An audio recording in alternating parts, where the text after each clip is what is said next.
In Figma, merging layers depends on whether you want a permanent combination, an editable shape merge, or just organize layers. For a permanent merge, use Flatten.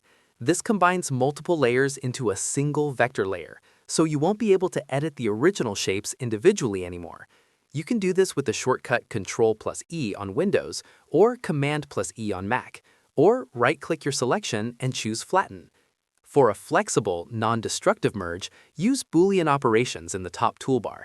Union merges the outer paths of shapes. Subtract removes the top shape from the bottom. Intersect keeps only overlapping areas, and exclude removes overlaps. Boolean operations keep the original shapes editable inside the group.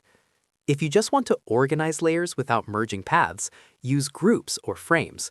Group layers with Ctrl+G on Windows or Command+G on Mac to move or scale them together. Frames created with Ctrl+Alt+G on Windows or Command+Opt+G on Mac allow for auto layout and constraints while keeping layers organized. So, Flatten is best for icons or simple vectors when you want a single layer. Union or other Boolean operations work for complex logos and editable shapes, and groups or frames are ideal for organizing without losing editability.